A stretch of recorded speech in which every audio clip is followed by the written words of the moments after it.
ಇನ್ನು ಕೆಲವೇ ಕ್ಷಣಗಳಲ್ಲಿ ವಿಧಾನ ಪರಿಷತ್ ಚುನಾವಣೆಯ ಫಲಿತಾಂಶ ಹೊರಬೀಳುತ್ತೆ. ವಿಧಾನಸೌಧದಲ್ಲಿ ಇನ್ನೇನು ಕೆಲವೇ ಹೊತ್ತಿನಲ್ಲಿ ಮತ ಎಣಿಕೆ ಕಾರ್ಯ ಕೂಡ ಆರಂಭವಾಗಲಿಕ್ಕಿದೆ. ಇವತ್ತು ಬೆಳಗ್ಗೆಯಿಂದಲೇ ಮತದಾನದ ಪ್ರಕ್ರಿಯೆ ಬಿರುಸು ಪಡೆದುಕೊಂಡಿತ್ತು. ಆಲ್ಮೋಸ್ಟ್ ಎಲ್ಲರೂ ಬಂದು ಮತ ಚಲಾವಣೆಯನ್ನು ಮಾಡಿದರೆ 100% ವೋಟಿಂಗ್ ಆಗಿದೆ ಅನ್ನುವಂಥದ್ದು ಸದ್ಯಕ್ಕೆ ಸಿಕ್ಕಿರುವಂತಹ ಅಪ್ಡೇಟ್. ಇನ್ನು 5 ಸ್ಥಾನಗಳನ್ನು ಗೆಲ್ತೀವಿ ಅನ್ನೋ ವಿಶ್ವಾಸದಲ್ಲಿ ಕಾಂಗ್ರೆಸ್ ಇದೆ. ಇನ್ನೇನು ಕೆಲವೇ ಕ್ಷಣಗಳಲ್ಲಿ ಕೌಂಟಿಂಗ್ ಕೂಡ ಸ್ಟಾರ್ಟ್ ಆಗುತ್ತೆ. ಕಾಂಗ್ರೆಸ್ ಮತ್ತು ದೋಸ್ತಿಗೆ ಒಂದು ಟೆನ್ಷನ್ ಅಂತೂ ಇದ್ದೇ ಇದೆ. 5 ಗೆಲ್ತೀವಿ ಅಂತ ಕಾಂಗ್ರೆಸ್ ಹೇಳ್ತಾ ಇದ್ರು ಕೂಡ 5ನೇ ಅಭ್ಯರ್ಥಿಯನ್ನು ಗೆಲ್ಲಿಸ್ಕೊಳ್ಳೋದು ಅಷ್ಟು ಈಸಿ ಇದೆಯಾ ಅನ್ನುವಂಥದ್ದು ಸದ್ಯಕ್ಕೆ ಪ್ರಶ್ನೆ. ಯಾಕಂದ್ರೆ 4 ಅಭ್ಯರ್ಥಿಗಳನ್ನಂತೂ ನಿರಾಯಾಸವಾಗಿ ಕಾಂಗ್ರೆಸ್ ಗೆಲ್ಲಿಸ್ಕೊಳ್ಳುತ್ತೆ. ಬಟ್ 5ನೇ ಅಭ್ಯರ್ಥಿ ಗೆಲ್ಲಿಸ್ಕೊಳ್ಳೋದಕ್ಕೆ ಇನ್ನೂ ಕೂಡ ಒಂದು 10 ವೋಟ್ಗಳು ಶಾರ್ಟ್ ಇದ್ದೇ ಇರುತ್ತೆ. ಆದರೆ ಕಾಂಗ್ರೆಸ್ಗೆ ಈಗ ಬಲ ಇರುವಂಥದ್ದು 2ನೇ ಪ್ರಾಶಸ್ತ್ಯದ ಮತಗಳು. ಸೊ ಹಾಗಾಗಿ ಆ 2ನೇ ಪ್ರಾಶಸ್ತ್ಯದ ಮತಗಳು ಕೂಡ ತಮ್ಮ 5ನೇ ಅಭ್ಯರ್ಥಿ ವಿನಯ್ ಕಾರ್ತಿಕ್ಗೆ ಬಂದಂಥ ಸಂದರ್ಭದಲ್ಲಿ ಖಂಡಿತವಾಗ್ಲೂ ನಮ್ಮ 5ನೇ ಅಭ್ಯರ್ಥಿ ಕೂಡ ಗೆಲುವನ್ನು ದಾಖಲಿಸ್ತಾರೆ ಅನ್ನುವಂಥ ಒಂದು ವಿಶ್ವಾಸದಲ್ಲಿ ಕಾಂಗ್ರೆಸ್ ಇದೆ.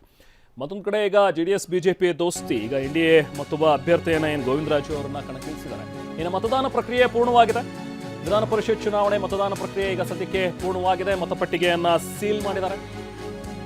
ಇನ್ನೇನಿದ್ರು ಕೂಡ ಕೌಂಟಿಂಗ್ ಸ್ಟಾರ್ಟ್ ಆಗಬೇಕು. ನಮ್ಗೆ ಸಿಕ್ಕಂಥ ಮಾಹಿತಿ ಪ್ರಕಾರ 5 ಗಂಟೆಯ ನಂತರ ಕೌಂಟಿಂಗ್ ಸ್ಟಾರ್ಟ್ ಆಗುತ್ತೆ ಅಂತ ಹೇಳ್ತಾ ಇದ್ದಾರೆ.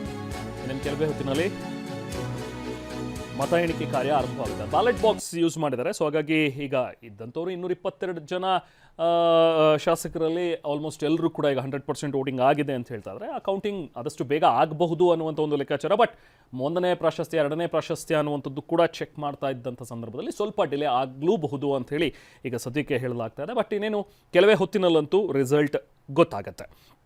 ಸೊ ಸದ್ಯಕ್ಕೀಗ ಇರುವಂಥ ಬಹಳ ಮುಖ್ಯವಾದಂಥ ಪ್ರಶ್ನೆ ಅಂದರೆ ಗೋವಿಂದರಾಜು ವರ್ಸಸ್ ಇರುವಂಥ ಕಾರ್ತಿಕ್. ಸೊ ಇವರ ನಡುವೆ ಯಾರು ಗೆಲುವನ್ನು ದಾಖಲಿಸ್ತಾರೆ ಅನ್ನುವಂಥದ್ದು ಇರೋದು. ವಿನಯ್ ಕಾರ್ತಿಕ್ ಪ್ರಕಾಶ್ ಮತ್ತು ಗೋವಿಂದರಾಜು ನಡುವೆ. ಯಾಕಂದರೆ 5ನೇ ಅಭ್ಯರ್ಥಿಯಾಗಿ ಕಾಂಗ್ರೆಸ್ ವಿನಯ್ ಕಾರ್ತಿಕ್ ಪ್ರಕಾಶ್ ಅವರನ್ನು ಕಣಕ್ಕಿಳಿಸಿದೆ.